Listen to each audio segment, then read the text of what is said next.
نحمده ونصلي على رسوله الكريم اعوذ باللہ من الشیطان الرجیم بسم اللہ الرحمن الرحیم وقالوا لا تذرن آلهتكم ولا تذرن ودا ولا سواعا ولا یغوث ویعوق ونسرا۔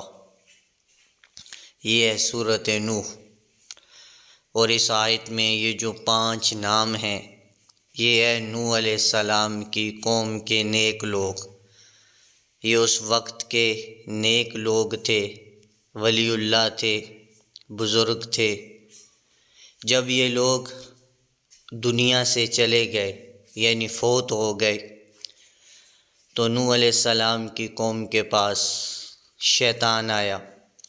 شیطان نے آ کے ان کو کیا کہا کہ یہ جو 5 اللہ کے نیک بندے تھے، بزرگ تھے، ولی اللہ تھے، یہ تو اب چلے گئے، ان کی برکات تھی یہاں پر، ان کی برکت سے اللہ آپ لوگوں پہ رحم کیا کرتا تھا، فضل کیا کرتا تھا۔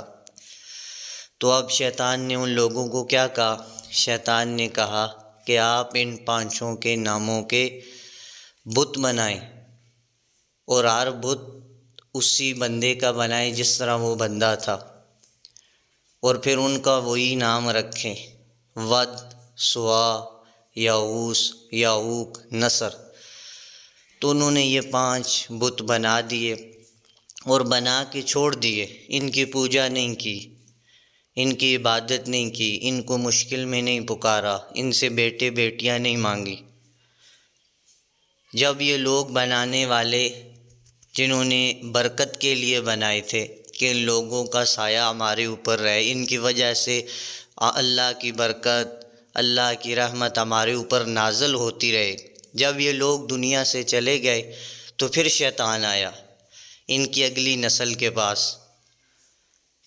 اور انہیں آ کے شیطان نے کہا کہ آپ کس کی عبادت کر رہے ہو؟ اللہ کی؟ آپ کے بزرگان دین، آپ کے جو باپ دادے تھے وہ تو ان کی عبادت کیا کرتے تھے، ان بتوں کی۔ تو اب وہ لوگ بھی کہنے لگے ہاں یہ بت تو اسی لیے بنائے تھے، ہمارے باپ دادا، ہمارے بڑے جو نیک لوگ تھے وہ تو ان نیک لوگوں کے سامنے جایا کرتے تھے مشکلات میں۔ پھر ان لوگوں نے شروع کر دیا، جب بارش نہیں ہوتی ان کے پاس چلے جاتے، اولاد نہیں ہوتی ان کے پاس چلے جاتے، حالات خراب ہوتے ان کے پاس چلے جاتے، یعنی مشکل کشا، حاجت روا، بگڑی بنانے والا انہی کو سمجھ لیا۔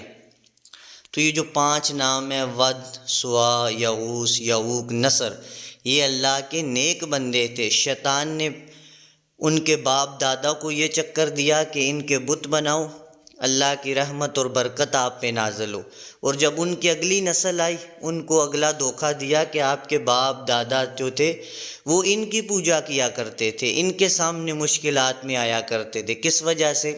کہ یہ اللہ کے نیک بندے ہیں، آپ ان کے پاس جاؤ گے تو اللہ تب سنے گا، اللہ ان کی موڑتا نہیں اور آپ کی سنتا نہیں۔ تو شیطان نے اس چکر میں ڈالا اس قوم کو، تو وہیں سے بت پرستی کا آغاز شروع ہو گیا، اور آج تک کوئی بتوں کی پوجا کر رہے ہیں، اور کئیوں نے قبروں کو بت بنا دیا، یہ بابا اتنی پہنچ والا، یہ پیر فلاں، یہ فلاں، وہ فلاں نے یہ کر دیا، فلاں نے وہ کر دیا۔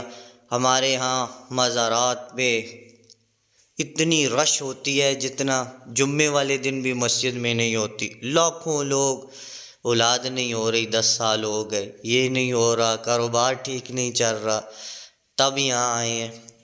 تو یہ شیطان نے ایک دھوکہ دیا، بت پرستی کا آغاز یہاں سے شروع ہوا، اور یہ قیامت تک اب چلتا رہے گا، کیونکہ لوگ قرآن نہیں پڑھتے، لوگ سمجھتے نہیں۔ لوگ کیا کہتے ہیں؟ بھئی یہ اللہ کے پیارے ہیں، بس بھئی یہ نیک لوگ ہیں، ان کی سنتا ہے اور ہماری سنتا نہیں، وہ تو ہر ایک کی سنتا ہے، جو سنائے اس کی سنتا ہے۔